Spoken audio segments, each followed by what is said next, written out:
Two whistleblowers claim that Hunter Biden received, quote, preferential treatment when prosecutors offered a plea deal this week that included just 2 tax misdemeanors. They told Congress that IRS investigators recommended far more serious felony charges.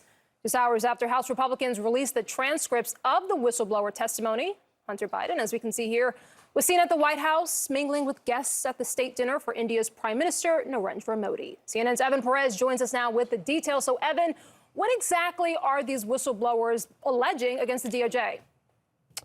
Well, Rahel, these 2 whistleblowers who testified to Congress just in the last few weeks say that this investigation essentially was rigged. They say this is a 5-year investigation, and that the IRS at one point recommended a total of 11 counts against Hunter Biden, including felonies for federal tax evasion, filing false tax returns, false statements, going back to 2014.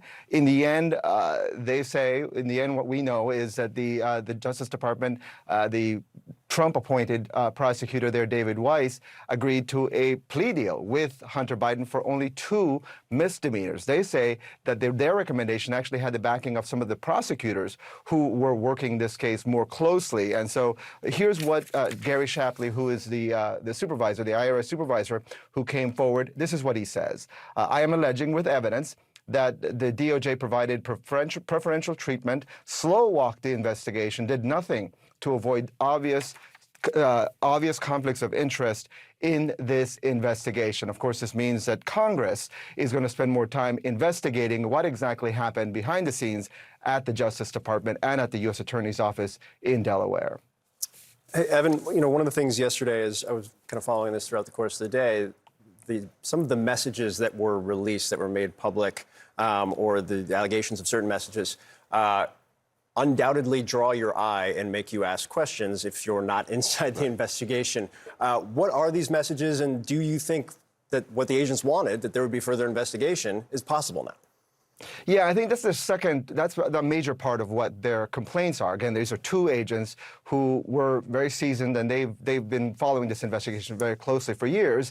And they say they were not allowed to investigate very thoroughly some parts of the evidence that they say pointed fingers at the sitting president, Joe Biden. And here's what Shapley said in this. There's a 2017 message that is purported to come from Hunter Biden to a Chinese partner that he's trying to get to pay him. And so this is what it says. It says, I am sitting here with my father, and we would like to understand why the commitment has not been fulfilled. He goes on to say that essentially he will hold a grudge against whoever is not paying. And then he ends it by saying, I am sitting here waiting for the call with my father. Now, the importance of that is that, Joe Biden has repeatedly said that, he's never talked business, his son's business issues, with his son. And again, this is a message from 2017. Joe Biden was not president at the time. But the question is, where was this message, and where was evidence like this thoroughly investigated by the FBI and the IRS?